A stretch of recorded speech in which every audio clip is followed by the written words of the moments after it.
అమర్నాథ్ యాత్రకు మళ్లీ బ్రేక్ పడింది. కాశ్మీర్ లో పరిస్థితులు కుదుట పడకపోవడంతో యాత్రను నిలిపివేస్తూ నిర్ణయం తీసుకున్నారు. బుర్హాన్ వానీ ఎన్కౌంటర్ తర్వాత కాశ్మీర్ లో అల్లర్లు చెలరేగాయి.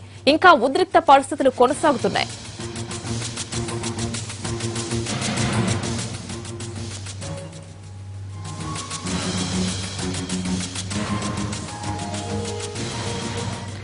అమర్నాథ్ యాత్రకు మళ్లీ బ్రేక్ పడింది. కాశ్మీర్ లో పరిస్థితులు కుదుట పడకపోవడంతో యాత్రను నిలిపివేస్తూ నిర్ణయం తీసుకున్నారు. బుర్హాన్ వానీ ఎన్కౌంటర్ తర్వాత కాశ్మీర్ లో అల్లర్లు చెలరేగాయి. ఇంకా పరిస్థితి ఉద్రిక్తంగానే ఉంది.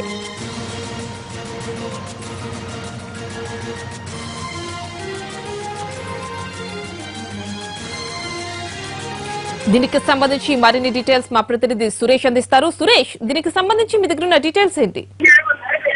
బుర్హాన్ వానీకి సంబంధించి 8వ తేదీ సాయంత్రం 4:30 ఎన్కౌంటర్ జరిగింది. ఆ తర్వాత నుంచి శ్రీనగర్ లో హురియత్ నేతలు బంద్ను ప్రకటించడంతో ఇప్పటికీ ఇంకా కర్ఫ్యూ కొనసాగుతుంది.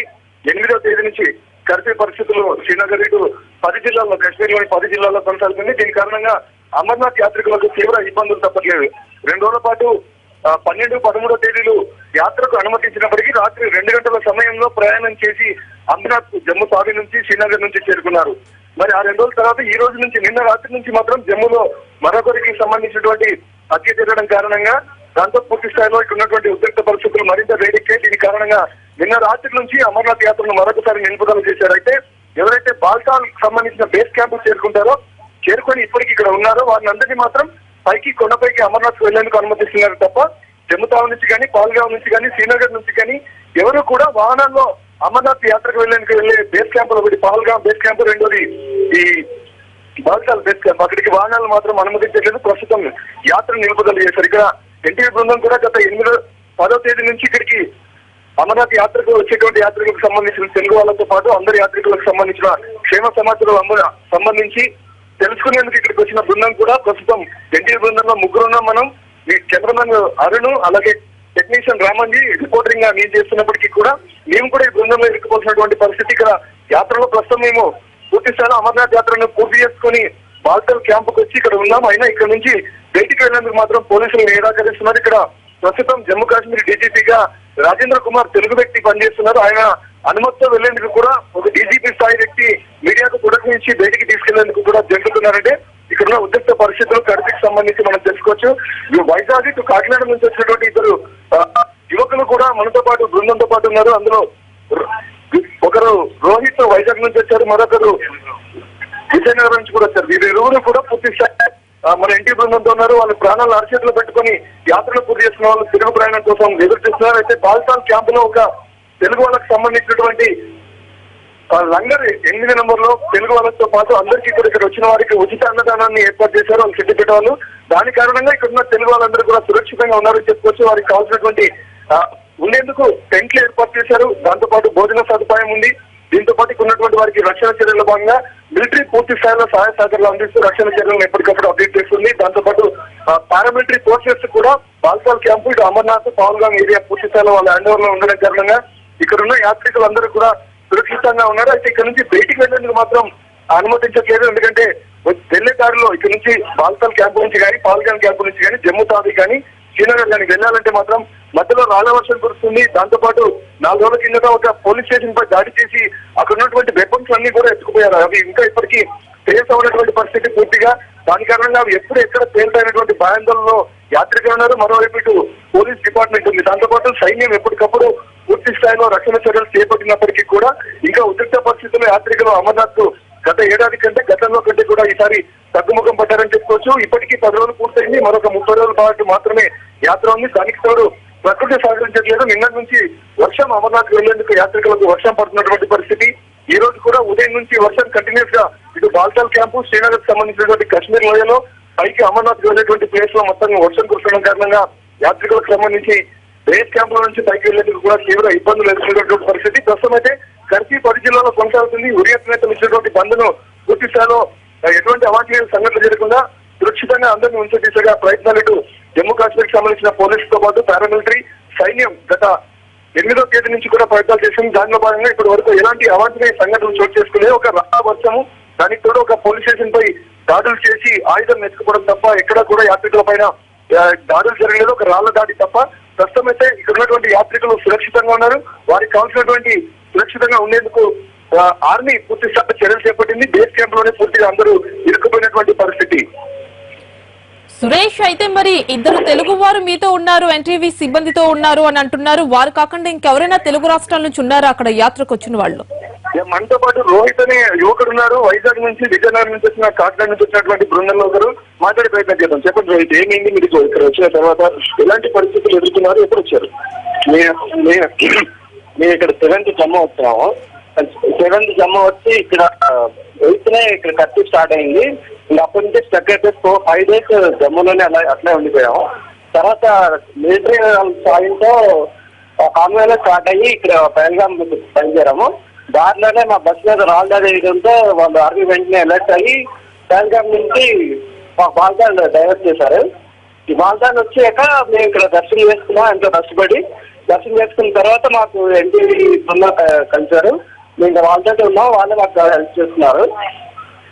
ఇప్పుడైతే పరిస్థితి చాలా కష్టంగా ఉంది, బయటకి అయితే పంపించట్లేదు. ఆర్మీ అయితే ఫుల్ సపోర్ట్ ఇస్తుంది and helping a lot. Army లేకుండా కనుక మేము రిటర్న్ అవుతాం నమ్మకం అయితే లేదు. And thanks to army first of all. చూసారుగా, ఒక యాత్రికులకు సంబంధించినటువంటి స్పందన. విజయనగరం నుంచి ఇక్కడికి చేరుకున్నారు. వారి బాధలు, ఎందుకంటే 7వ తేదీ వాళ్ళు వైజాగ్ లో బయలుదేరారు. అప్పటి నుంచి కూడా ఇప్పటికి ఇంకా యాత్రను ముగించలేనటువంటి పరిస్థితి. మొత్తంగా శ్రీనగర్ లో, కశ్మీర్ లోయలో 10 జిల్లాల్లో కర్ఫ్యూ కొనసాగుతుంది. ముఖ్యంగా శ్రీనగర్ టౌన్ లో, డౌన్ టౌన్ లో కానీ, ఓల్డ్ సిటీలో కానీ అత్యధికంగా కర్ఫ్యూ ఉన్నటువంటి పరిస్థితి. ఇటు దాల్లేకులో మాత్రం కర్ఫ్యూ లేదు. ఎందుకంటే యాత్రికులు ఉన్న ప్రదేశాల్లో టార్గెట్ చేసుకుని ఎవరు కూడా ఇప్పుడు దాకా ఎటువంటి అవాంఛనీయ సంఘటనలు జరగట్లేదు. కాబట్టి దాల్లేకులో యాత్రికులు సురక్షితంగా ఉన్నారు.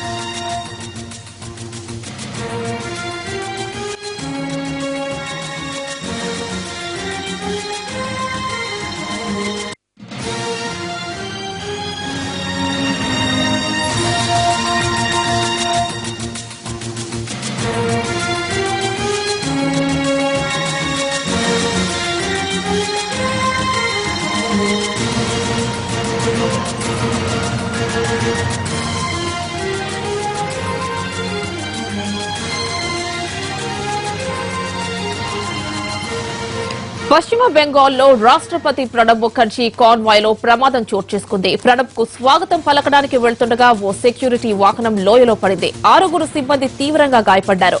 ప్రమాదానికి గురైన కార్ వెనకాలో ముఖ్యమంత్రి మమతా బెనర్జీ వాహనం కూడా ఉంది. రాష్ట్రపతికి స్వాగతం పలకడానికి వెళ్తుండగా ప్రమాదం చోటు చేసుకుంది.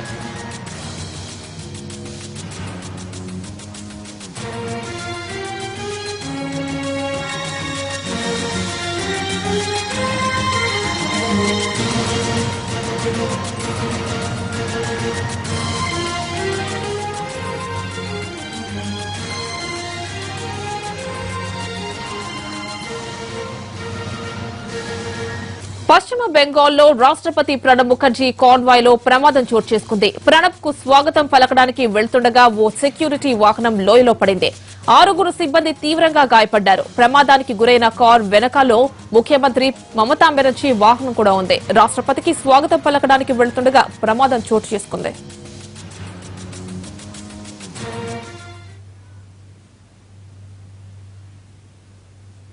హైదరాబాద్ లో రోడ్ల స్థితిగతులపై తాము అంత సంతృప్తిగా లేమన్నారు మంత్రి కేటీఆర్. మెరుగైన పౌర సేవలు, త్వరితగతిన సమస్యల పరిష్కారమే లక్ష్యంగా రూపొందించిన మై జీహెచ్ఎంసీ యాప్ ను కేటీఆర్ ప్రారంభించారు. ఆస్తి పన్ను, ట్రేడ్ లైసెన్స్ చెల్లింపు, డిజిటల్ సంతకాలైన జనన మరణ ధృవీకరణ పత్రాలు యాప్ ద్వారా ఆన్లైన్ లో డౌన్లోడ్ చేసుకోవచ్చు. చెత్త, మ్యాన్ హోల్స్, వీధి దీపాలు తదితర సమస్యలపై ఫిర్యాదు చేయొచ్చు.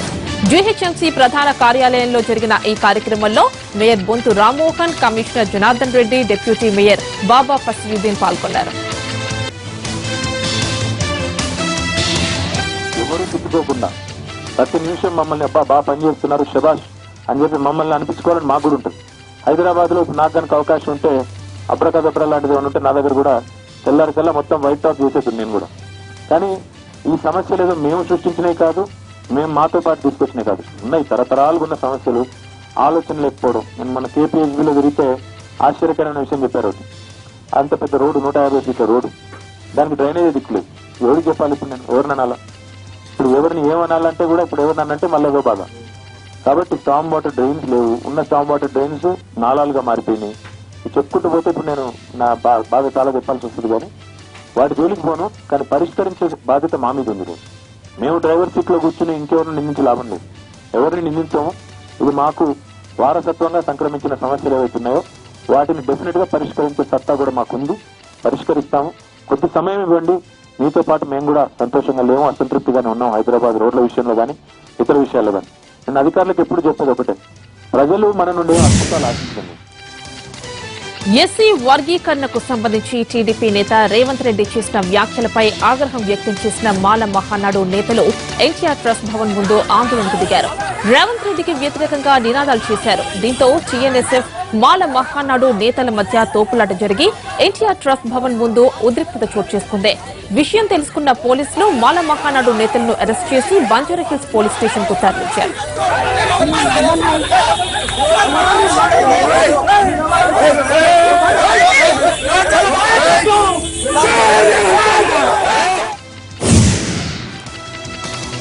విజయవాడలో జస్టిస్ మంజునాథ కమిషన్ ఎదుట బీసీ సంఘాలు ఆందోళనకు దిగాయి. ధర్నా అనంతరం మంజునాథ కమిషన్ ను కలిసిన బీసీ సంఘాల నేతలు ఎట్టి పరిస్థితుల్లోనూ అగ్రవర్ణాలను బీసీల్లోకి చేర్చవద్దునని వినతి పత్రం అందజేశారు.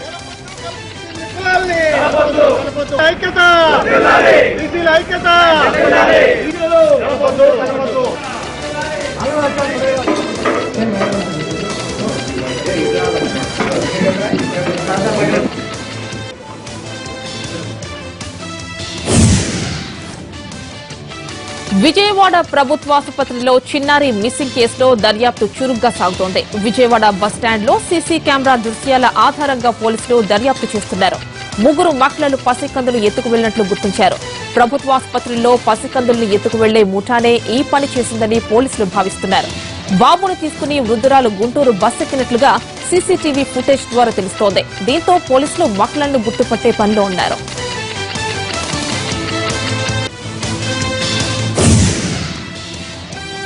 బుల్లితెర నటి శ్రీవాణి తన అన్న భార్యపై దాడి ఘటన మలుపులు తిరుగుతోంది. షూటింగ్ ఉందంటూ గత 3 రోజులుగా శ్రీవాణి పోలీస్ స్టేషన్ కు హాజరు కావడం లేదు.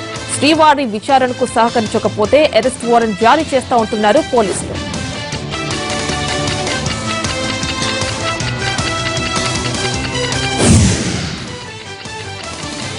ఎగువ ప్రాంతాల్లో కురుస్తోన్న వర్షాలతో కరీంనగర్ జిల్లాలో గోదావరి పరవళ్లు తొక్కుతోంది. ఆదిలాబాద్, కరీంనగర్ జిల్లాలకు అనుసంధానంగా ఉన్న రాయపట్నం వంతెనపై నుండి వరద ప్రవాహం కొనసాగుతోంది.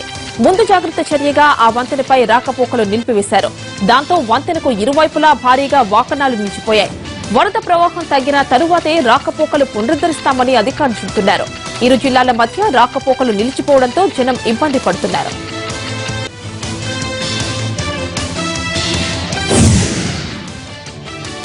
క్రికెట్ బెట్టింగ్లు నిర్వహిస్తూ కోట్లకు పడగలెత్తిన అన్నదమ్ముల్ని శ్రీకాకుళం పోలీసులు అరెస్ట్ చేశారు. అన్నదమ్ములైన నారాయణ శెట్టి కిరణ్, శెట్టి రవి శ్రీకాకుళం జిల్లా కేంద్రంగా 7 ఏళ్లుగా క్రికెట్ బెట్టింగ్లు నిర్వహిస్తున్నారు. శ్రీకాకుళం జిల్లాతో పాటు ఉత్తరాంధ్ర జిల్లాల్లో ఈజీ మనీకు అలవాటు పడిన యువకులను బెట్టింగ్ దందాలోకి దించుతూ కోట్ల రూపాయల అక్రమార్జన చేశారు. అయితే గత కొంతకాలంగా శ్రీకాకుళంలో జరుగుతోన్న క్రికెట్ బెట్టింగ్ పై పోలీసులు ప్రత్యేక దృష్టి సారించడంతో ఈ బెట్టింగ్ ముఠా గుట్టురట్టయింది.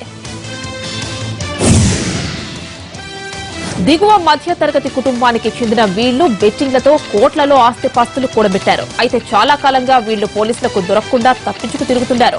4 నెలల రోజుల క్రిందట స్థానిక పుష్పాల వీధిలో బెట్టింగ్ నిర్వహిస్తోన్న వారి శిష్యుడు టంకాల వెంకట్రమణ అరెస్ట్ తో బెట్టింగ్ బ్రదర్స్ గురించి క్లూ దొరికింది. దీంతో రంగంలోకి దిగిన పోలీసులు వారి పని పట్టారు.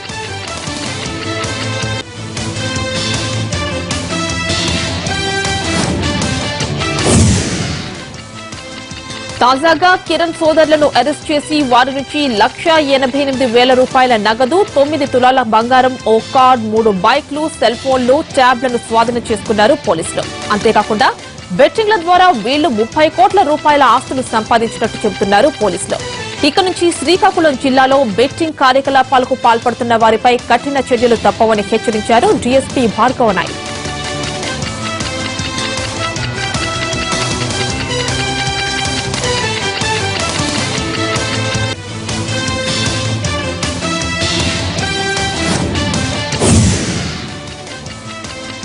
ఖమ్మంలో నగరపాలక సంస్థ పారిశుధ్య కార్మికులు ఆందోళనకు దిగారు. నగరపాలక కార్యాలయం ముందు ధర్నా చేపట్టిన కార్మికులను మేయర్ వేధిస్తున్నారని ఆరోపించారు.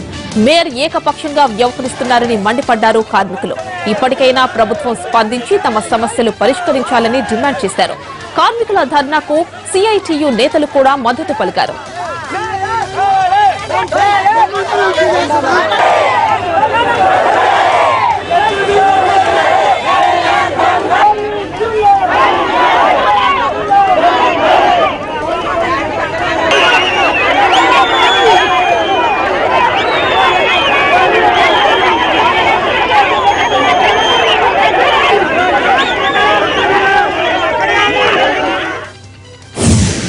హక్కుల ఉద్యమ నేత హార్దిక్ పటేల్ సూరత్ జైలు నుంచి విడుదలయ్యారు. గుజరాత్ నలుమూలల నుంచి తరలివచ్చిన అతని మద్దతుదారులు జైలు దగ్గర ఘనస్వాగతం పలికారు. ముందు జాగ్రత్తగా జైలు దగ్గర భారీగా పోలీసులను మోహరించారు. ర్యాలీలో ఉద్రిక్త పరిస్థితులు తలెత్తితే అనుమానంతో పోలీసులు నగరమంతా బందోబస్తును ఏర్పాటు చేశారు.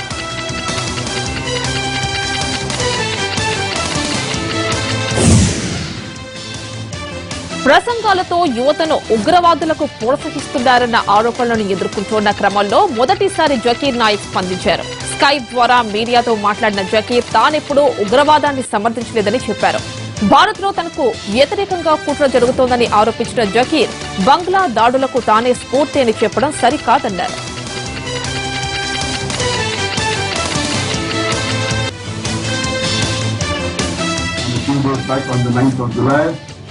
The newspaper has corrected and said that we never said that Dr. Zakir Naik inspired him, and Dr. Zakir Naik did not inspire any terrorists to kill innocent people, and we even rectified the statement which they said that I was banned in Malaysia, that's an error, and I thank them to correct the information. What I would like to know what I would like that even the Indian media, which has started this media trial just based on one report that came in the Daily Star, why don't they do the same? The main source where they got the information from, they have retracted, but the media trial yet continues. I'm here to answer any questions. I have prepared, I was watching and getting all the clips of various news channels, I watched some of them live, and there were hundreds of allegations, and I've compiled them in about 30 allegations. And last night and a day before, I gave the reply to the major allegations. There are about 30, and inshallah, all of you would be getting the reply on a pen drive. Inshallah, by the time this conference ends, in the next couple of hours, you'll be getting a recording of these. And I feel that if you listen to these recordings very carefully, I think the reply and the answers to all the allegations are there. What I was shocked that when I saw many of the panel discussion, my statements were taken out of context. There were half statements, only one sentence is taken, some of the clips were doctored, and they're asking the panelists, do you agree or don't agree? Without knowing the context, or if the panelist has not seen the complete context, few minutes before, few minutes after, how can he give the reply? And imagine, most of the panelists said that Dr. Zakir Naik in his lecture said that every Muslim should be a terrorist. Imagine if I take that statement and show it on the television saying that this journalist is saying every Muslim should be a terrorist, that means even you are in the firing line. So this is not a fair. It is not. యుద్ధంతో అట్టుడుకుతోన్న దక్షిణ Sudan నుంచి 156 మంది భారతీయులు సురక్షితంగా స్వదేశానికి చేరుకున్నారు. కేరళ, తమిళనాడుకు చెందిన ప్రయాణికులను తిరువనంతపురంలో దించిన C-70 సైనిక విమానం మిగిలిన ప్రయాణికులతో ఢిల్లీ చేరుకుంది. బాధితులను తీసుకొచ్చేందుకు సూడాన్ వెళ్లిన విదేశాంగ శాఖ సహాయ మంత్రి వికే సింగ్ కూడా వారితో పాటే వచ్చారు. భారత్ చేరుకున్న వారిలో 2 నేపాలీలు కూడా ఉన్నారు. మరికొందరు భారతీయులతో రెండవ విమానం జుబ్బా నుంచి బయలుదేరనుంది. సూడాన్లో చిక్కుకున్న 600 మంది భారతీయులను సురక్షితంగా తీసుకొచ్చేందుకు కేంద్ర ప్రభుత్వం ఆపరేషన్ సంకట మోచన్ చేపట్టింది.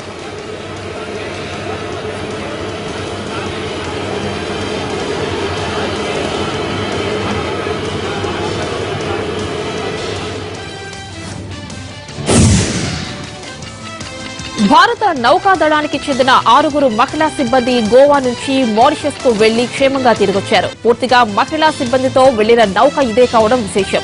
మరోవైపు ప్రతికూల వాతావరణ పరిస్థితుల్లో ఈ మహిళా సిబ్బంది మొత్తం 5,000 నాటికల్ మైళ్ల దూరం ప్రయాణించారని నేవీ అధికారులు వెల్లడించారు. మాత్రం ఈ నౌకలో మారిషస్ వెళ్లి విజయవంతంగా తిరిగి వచ్చిన వర్తికా జోషి, బి ఐశ్వర్య, పి స్వాతి, ప్రతిభా జామ్వాల్, విజయ, పాయల్ గుప్తాలను నేవీ ఉన్నతాధికారులు అభినందించారు.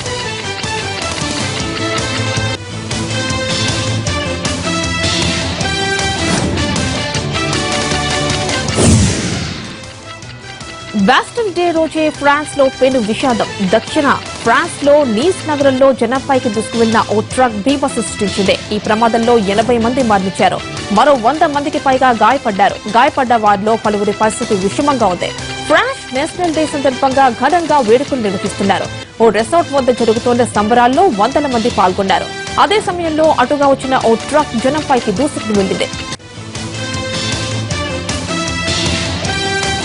ఏం జరిగిందో జనానికి అర్థమయ్యేలోపే 80 మంది ప్రాణాలు కోల్పోయారు. వందల మంది గుమిగూడటం, ఎటు వెళ్లాలో తెలియని గందరగోళం. ఈలోపే జరగాల్సిన దారుణం జరిగిపోయింది. వెంటనే తేరుకున్న భద్రతా బలగాలు ట్రక్ డ్రైవర్ ను కాల్చి చంపాయి. ఈ దాడి తన పనేనని ఐసిస్ ప్రకటించుకుంది. ట్రక్ లో తుపాకులతో పాటు భారీగా పేలుడు పదార్థాలు బయటపడ్డాయి.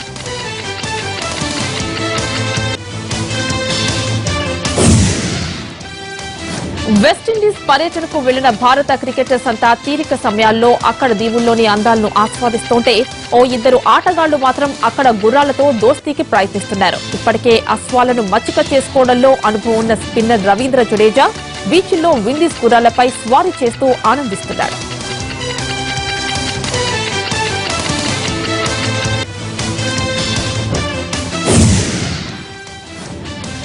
Pakistan test team captain Misbah ul Haq అరుదైన రికార్డ్ క్రియేట్ చేశాడు. టెస్ట్ క్రికెట్ చరిత్రలో లేటు వయసులో సెంచరీ చేసిన క్రికెటర్ గా హిస్టరీలో నిలిచిపోయాడు 42 ఏళ్ల మిస్బా. ఇంగ్లాండ్ లో జరుగుతున్న తొలి టెస్ట్ లో ఈ ఫీట్ చేశాడు పాక్ టీం కెప్టెన్. 179 బాల్స్ లో 18 ఫోర్లతో 110 రన్స్ చేసి తొలి రోజు నాట్అవుట్ గా నిలిచిన మిస్బా కెప్టెన్సీ ఇన్నింగ్స్ తో టీంను గట్టెక్కించాడు. రజనీకాంత్ హీరోగా వచ్చిన కబాలీ చిత్ర నిర్మాత కలేపులి మద్రాస్ హైకోర్టు తలుపు తట్టారు. కబాలీ చిత్రాన్ని అనధికారికంగా డౌన్లోడ్ చేసుకుంటోన్న 180కి పైగా వెబ్సైట్లపై చర్యలు తీసుకోవాలంటూ పిటిషన్లు దాఖలు చేశారాయన. ఆన్లైన్ లో రావాల్సిన ఆదాయంలో 70% అనధికారిక డౌన్లోడింగ్స్ వల్ల పోతోందని ఆవేదన వ్యక్తం చేశారాయన. కబాలీ చిత్రం ఈ నెల 22న ప్రపంచ వ్యాప్తంగా విడుదల కానుంది.